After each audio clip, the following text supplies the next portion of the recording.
I'm very happy to be here, and thank you for having me on. I'm hoping to talk today about why we need a new governor and a governor who's going to do the right things for New York State. One of the biggest problems we have in New York is that we have tremendous budget problems, and we're hearing talk about laying off teachers, closing state parks, taxing soda, all kinds of things that are really harsh, and a lot of people aren't happy about it. And it doesn't seem like any of the candidates for governor have real answers to these questions. And I have real answers to these questions, and the answer is we got to cut spending. And it's not we're going to cut spending on things that we need, like teachers. We got to cut spending on things that are problems that we shouldn't be spending money on. So the biggest thing that I've been talking to people about, and actually the reason we're down here in New York today, is we're talking to people about the head of the New York Public Library, who, if you're watching this, I'm going to ask you to just think in your head for a second, what do you think the head of the New York Public Library makes? And a lot of people guess, and they guess, I don't know, 85, or they guess 120, some of you might guess $250,000.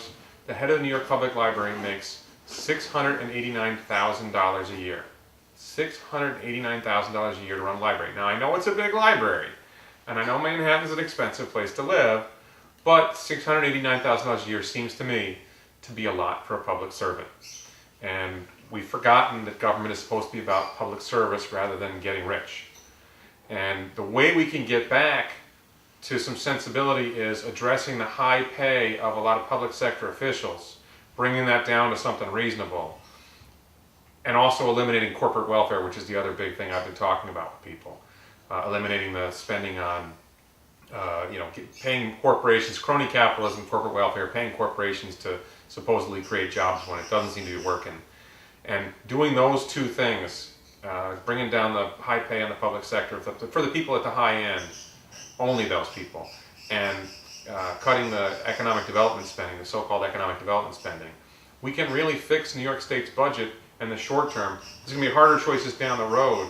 The other candidates for governor aren't making the hard choices. They're saying they're going to make the hard choices, but they're not telling anybody what they are. And I have some real answers. This is how we can do it. Well, there's one thing that really bothers me about what's going on right now. Every time that any official in the government says that we're going to create jobs, that really bothers me. Because I don't believe that government can create jobs. I think the private enterprise system can do that.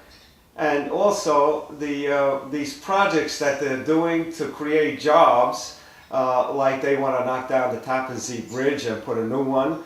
Over on the Kosciuszko Bridge, they're talking about knocking that one down and putting a new one.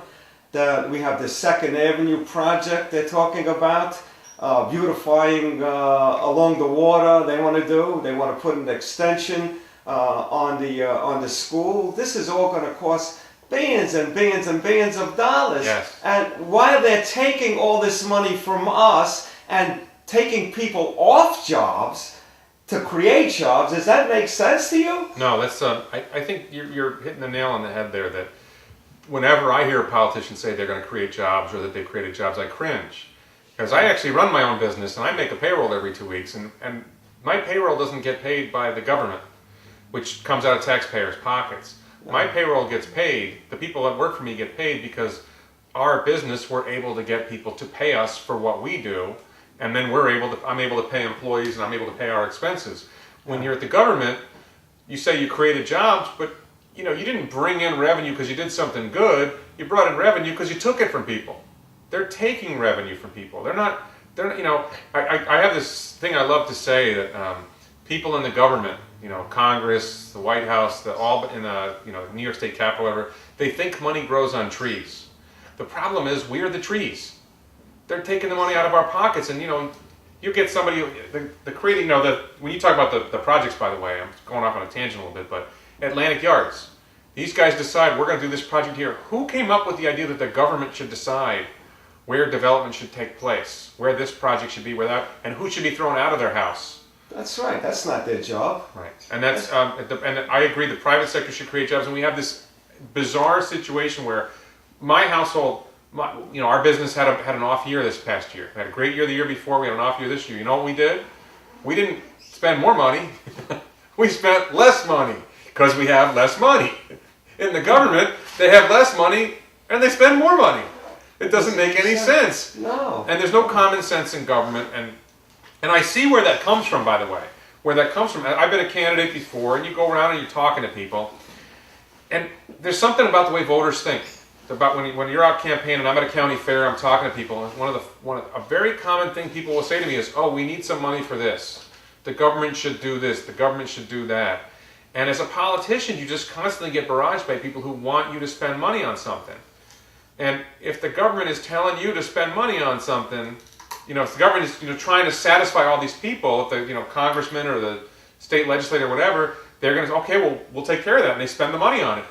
And very few people come to a congressman or a state legislator, governor candidate, whatever, and say, where are you going to cut spending? And I think it's the biggest thing that people need to do when they're looking at candidates, when they're talking to candidates, that reporters should do, that media should do. When they've got a candidate say, look, we've got this budget problem, you say you're going to control spending. Some of the other guys that are running will say they're going to control spending, they're going to curb spending. Some will even use the word cut. I don't believe them, but they say it. Well, tell me where you're going to cut. And one of the candidates, he loves to say he's going to make the hard choices. Well, why don't you tell us what they are now? That's exactly right. I never hear where they're going to say they're going to cut. They only say that they're going to cut, but they never say where they're going to cut. No, then when they get in, what do they want to cut? What are they doing now? They're taking people out of jobs. And actually, what's interesting is if you listen to their language, I'm big on picking apart people's language. You'll hear them say they're going to control spending. Well, control spending means they're going to keep taking our money, and they're going to decide how to spend it. Well, that doesn't appeal to me. Then another one I heard is they're going to curb spending. Well, curb spending means they're going to keep taking our money, but they're going to try to stop when they get to the curb somewhere further ahead. They're going to take not that much more of our money, and then they're going to control it and spend it how they want. And what you really want to hear is that they're going to cut spending, but don't take them at their word when they say they're going to cut spending. Tell me where. Tell me tell me who you're going to fire. I mean, that's really what it comes down to. When the government cuts spending, it means you're going to lay people off. Somebody's going to lose their job. Who's getting the pink slips? And my campaign website, by the way, is WREDLICH.com/NY. You're a libertarian, right? I'm a libertarian Republican. I'm a registered Republican. I sit on the Guilderland Town Board. Guilderland is a town just outside of Albany, just west of Albany. It includes, if you have 87 north goes to Montreal, and I-90 goes east-west from Buffalo to Boston. And the town of Guilderland is actually right at the intersection of 87 and 90. So if you draw a line from Montreal to New York City, a line from Buffalo to Boston, we're right where they meet. And I'm on the town board, so I'm a Republican, and I'm seeking the Republican line for governor. But I was asked to run by the Libertarian Party. A number of people in the Libertarian Party asked me to run for governor. So later this month, this is April 2nd, we're here today. April 24th, there's a convention in Albany, and I'm expecting to be designated nominated as the Libertarian candidate for governor. And then we're also working on the Republican Party, trying to get petitions to get on for a primary, so that we can create a primary and really have this discussion where the voters get a chance to hear what the other guys say and what I say. Okay, so now I have two issues with property tax. Number one, I get an assessment that the value of my house went down, but the taxable value goes up.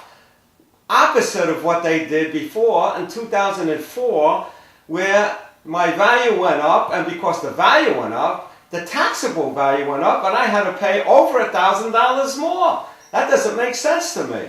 Property tax is a big issue in my town because we have, there's a real disparity, and it's tough. I don't know enough about your individual situation to look at that. I just know that when you look through the tax assessments of different places, like in our town, there's a property, it's a 2.5 acre parcel of land that's on one side of the street, and it's assessed at $500,000. The other side of the street, there's a 15 acre parcel that's assessed at $80,000. And they're both assessed at the same zoning. They're literally across the street from each other. How is it that this one's assessed at $500,000 and this one's assessed at $80,000? And there's a lot of disparities. When I got elected to the town board, the incumbent that I beat, his assessment worked out to about $79 a square foot. He had a 2,500 square foot house on 12 acres of land with an in-ground pool and this monster shed. And he was assessed at $179,000, I think.